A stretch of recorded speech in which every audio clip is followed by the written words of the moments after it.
now I'm going to show you how the proper way to hold your knife, and then afterwards we are going to do julienne slices. So you want to make sure you invest in a very good chef knife. And the correct way of holding the knife is to hold the knife right between where the handle begins and the knife ends. So you're going to use your point finger and your thumb, and you're going to grab the knife, and then you're going to wrap the rest of your fingers around the knife. With doing the knife this way, and then you're going to take the other hand and you're going to use a bear claw.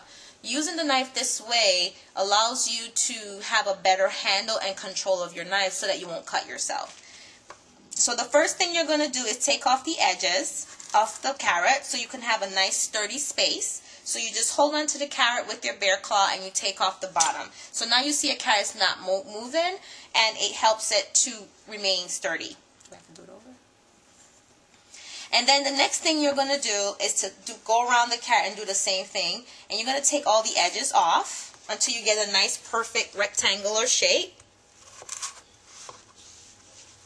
And then when you're done, you're going to cut your carrot in 2 nice pieces. Or you can get 3 sometimes if you're very good with your knife. But if you're afraid, you can cut it in half. And then the next thing you're going to do is to take these nice rectangles and you're going to cut along the line of the rectangles, and there you have your julienne slices.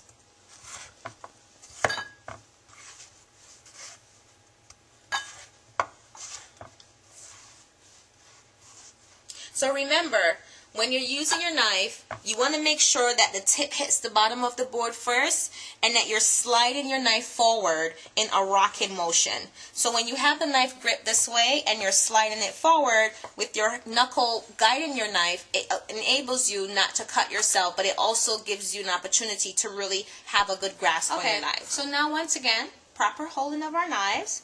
My hand is in the bear claw, but you see I'm resting my hand against the board.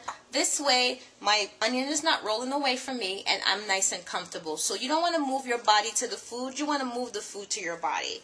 So you see the onion has a root and a tip. Well, I want to keep my root intact, because, and I'm going to cut off the tip of my onion only, so that I can have a place for my onions to hold together as I'm peeling my onion and small dicing my onion.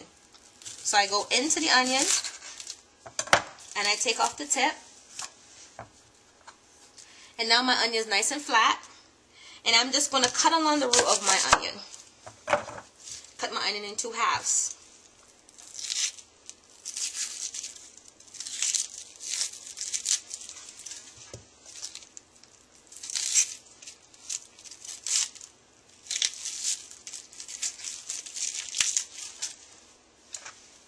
Now I have 2 halves of an onion.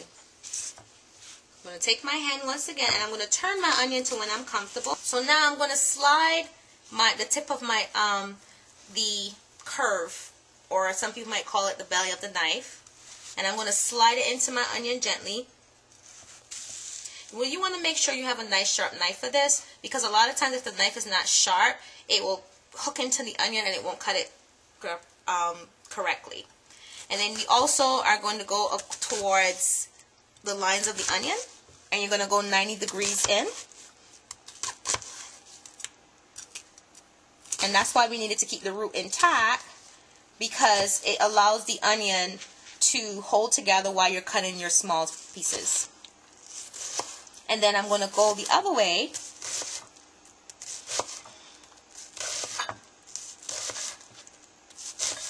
And you have your nice small dice.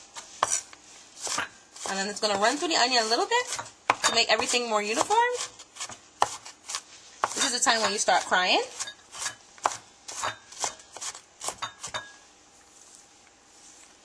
And there you have it, your nice small dice of your onion. So we're going to do 2 forms of mincing. We're going to mix some chives, and we're also going to mix garlic.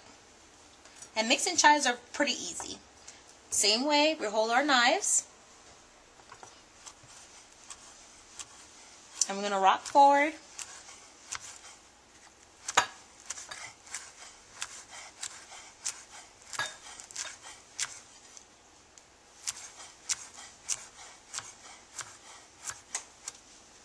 And there you have it. And we can use these for garnish. on top of our soups or stews, and just to give it a nice look once we finish our food, just like an Iron Chef.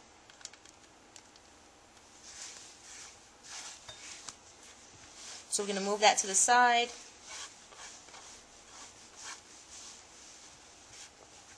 And we're going to mince our garlic. So we're just going to run along this way to the garlic. Remember, we're holding our fingers in the bear claw. So we have our nice garlic slices.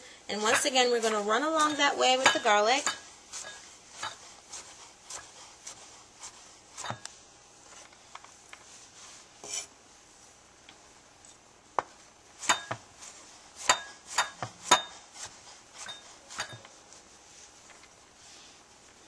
And you see it's getting smaller. So now we're going to take our fingers, and instead of using the bear claw, we're going to put our fingers right by the place where your finger bends, and we're going to run along with our thumb in full view. We're going to run back and forth.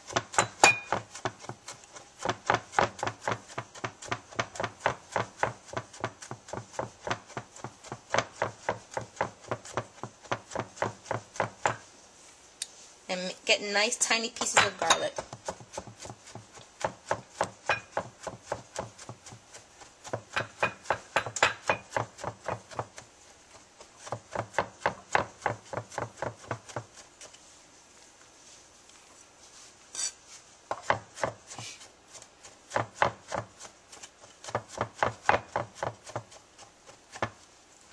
And there you have it. You have your minced chives and you have your minced garlic. Now we're going to what you call supreme, or just cut little slices out of our oranges, or we call them wedges. So once again, you want to make sure that your orange has a nice flat space. So I just cut off the top of my orange. So I'm going to take my knife, and you see now, instead of me holding my knife this way, I'm using my finger as a guide, and I'm going to just take nice little slices, and I'm going to run around the sides of my orange, taking caution not to go too deep into the flesh. And by the way, those are nice slices to make some nice dried orange pieces, so you shouldn't throw those away.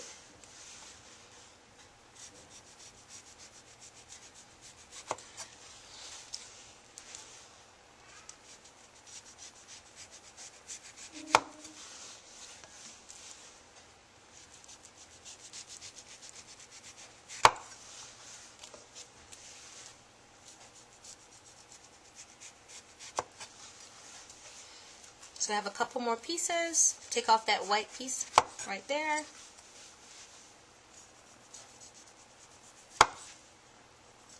Take off the last few little pieces of white. And now the trick is, you want to make sure all of that skin is off. It just gets a little tricky sometimes. So you might just have to hold your orange this way and just take off the extra little pieces.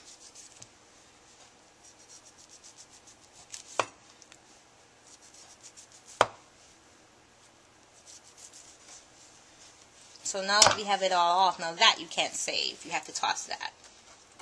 But you can certainly save this and make some nice, delicious orange peel tea or zest. So I'm going to take my knife and I'm going to go in the first wedge. Remember, I'm running alongside the membrane of the orange. And then I'm going to take my knife and I'm going to slide it in this way.